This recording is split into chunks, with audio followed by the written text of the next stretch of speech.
Hello अस्सलाम वालेकुम। आज हम लोग बात करेंगे मास स्टोरेज स्ट्रक्चर और डिस्क अटैचमेंट के बारे में, जो कि मेरा टॉपिक है। मेरा नाम मोहम्मद अहमद ख़ान है और मेरी आईडी है BCP22F042। प्रेजेंटेशन के दौरान हम बेसिक्स लेकर एडवांस कॉन्सेप्ट्स जो डिस्क अटैचमेंट, मास स्टोरेज के स्ट्रक्चर और मास अटैचमेंट से लिखे हैं वो सब क्लियर करेंगे और उनके बारे में डिस्कस करेंगे। तो हम नेक्स्ट स्लाइड पे आते हैं। What is mass storage? Mass storage उन सिस्टम्स को कहते हैं जो कि लार्ज अमाउंट को डेटा को स्टोर करते हैं।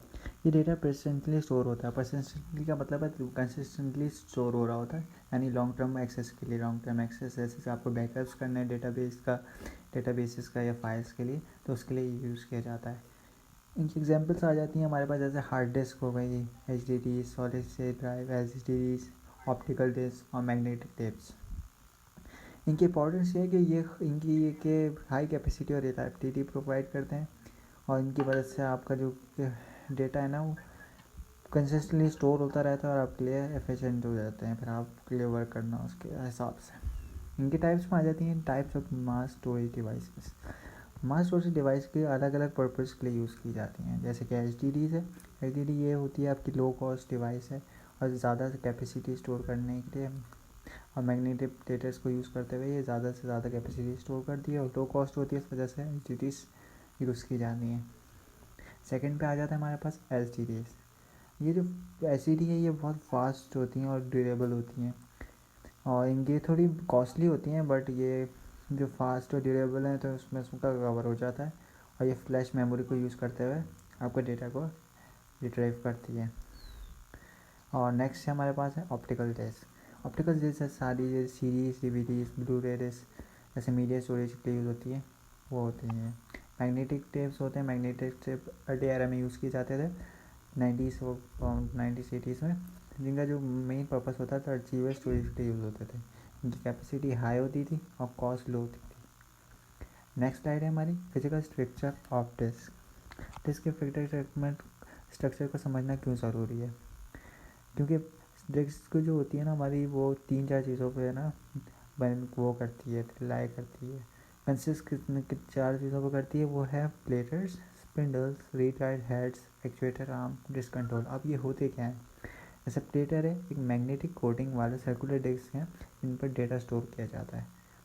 इन्हें इसलिए प्लेटर किया जाता है क्योंकि इनके जो राउंड्स होते हैं उनके अंदर डेटा स्टोर होता है। नेक्स्ट है स्पिंडल।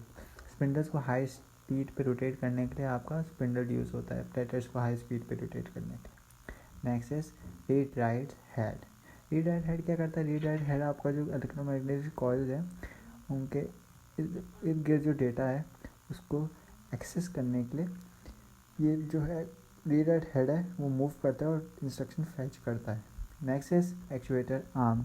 एक्चुएटर आर्म क्या करता है? हेड्स को प्लेटर को डिफरेंट एरियाज में मूव करने के लिए मदद करता है। अब डिस्क कंट्रोलर क्या होता है? डिस्क कंट्रोलर ये पूरे प्रोसेस को मैनेज करता है और डेटा फ्लो को कंट्रोल करता है आपके। Next slide is disk sectors, tracks and surrenders. Data अब ये disk sectors, tracks and surrenders क्या है? डेटा को एफिशिएंटली स्टोर करने के लिए ना डिस्क को पार्ट्स में डिवाइड कर देते हैं, जैसे आप ट्रैक्स, सेक्टर्स, सरेंडर्स। ट्रैक्स क्या है? ट्रैक्स जो होते हैं ना प्लेटर्स की कॉन्सेंट्रिक सर्किल में डिवाइडेड होता है जहाँ डेटा स्टोर किया जाता है। सेक्टर्स, सेक्टर जो होते हैं आपके ट्रैक को छोटे छोटे यूनिट्स में होते हैं, जैसे 512 या 4096 बाइट्स के होते हैं मोस्टली, इस तरह से ये होते हैं। बाकी सरेंडर्स क्या होते हैं? सरेंडर्स ट्रैक्स का एक वर्टिकल अलाइनमेंट होता है जो हर प्लेटर पर एक रेडियस के साथ होता है। ये स्ट्रक्चर डेटा एक्सेस करने में को एफिशिएंट बनाता है। स्लाइड 6 है disk attachment method. What is disk attachment methods? Disk attachment methods are जो कि आपके कंप्यूटर के साथ कनेक्ट करने के दो का तरीके होते हैं। उनके मोस्टली जो फेमस इनके जो टाइप्स हैं उसमें आ जाता है host attach storage and network attach storage. What is host attach storage? Host attach storage is type of storage जो डायरेक्ट कनेक्शन होती है, जैसे USB हो गई, आपकी इंटरनेट डिवाइस हो गई, इनकी फास्ट भी होती हैं और एक डिवाइस के लिए एक एक्सेसिबल भी होती है, एक ही डिवाइस के लिए। जबकि जो नेटवर्क अटैच स्टोरेज हो गई NAS, ये स्टोरेज नेटवर्क पर मल्टीपल डिवाइसेस के लिए एक्सेसिबल होती हैं। ये NAS स्केलेबल भी होती हैं लेकिन नेटवर्क लेटेंसी की वजह से स्लो हो सकती हैं। कंपैरिजन में हॉट एच जो होती है फास्ट होती है, तो नेस शेयरिंग के लिए बेस्ट है। Next slide is rate configuration. What is rate? Rate system जिसको डेटा प्रोटेक्शन और परफॉर्मेंस इंप्रूव करने के लिए यूज़ किया जाता है। What is rate? Rate zero में क्या हुआ था? रेट ज़ीरो में क्या एफिशिएंसीज थी और फंक्शन था। रेट ज़ीरो जो थी टाइपिंग करते थे और परफॉर्मेंस को इम्प्रूव करता था, लेकिन लेटेंसी नहीं होती थी उसमें। उसके बाद फिर आया रेट वन। रेट वन क्या था? डेटा मिररिंग करता था, लेटेंसी भी प्रोवाइड करना था और लेकिन परफॉर्मेंस की नहीं होती थी, इसकी परफॉर्मेंस सेम ही थी, इम्प्रूव नहीं, सच इम्प्रूवमेंट नहीं आई थी। फिर इसके बाद आती है आपकी रेट फाइव। रेट फाइव क्या करती है? लेटेंसी और परफॉर्मेंस का बैलेंस देती है और ये तीन रिस्क इसके अंदर ज़रूरी होती हैं। फिर लास्ट जो है हमारे पास लेटेस्ट जो रेट 10 है, ये रेट वन और रेट ज़ीरो का कॉम्बिनेशन है जो कि हाई परफॉर्मेंस डेटा प्रोटेक्शन के लिए प्रोवाइड करती है। हमारी नेक्स्ट स्लाइड है emerging trends. Emerging trends in mass storage technology. Mass storage जो और टेक्नोलॉजी ये रोज़ बढ़ती जा रही हैं। अब तरक्की से तरक्की होती जा रही है, न्यू ट्रेंड्स आते हैं इमर्जिंग, कोई नया स्टोरेज कम आ जाता है, कुछ ये स्टोरेज का आ जाता है। इस तरह से ना नए ट्रेंड्स को हमें समझना भी उतना ही ज़रूरी है जिस तरह से हम देख रहे होते हैं। तो सबसे पहला है हमारे पास NVMe's। NVMe's क्या होती हैं? ये SSD के लिए हाई स्पीड इंटरफेस है जो कि फास्ट डेटा ट्रांसफ़र देती हैं। फिर नेक्स्ट है स्टोरेज क्लास मेमोरी। ये DRAM और फ्लैश मेमोरी के दरमियान का सॉल्यूशन है, मतलब कि ये क्लास मेमोरी DRAM और फ्लैश मेमोरी के दरमियान जो एक ब्रिज जो है उसको नो करती है।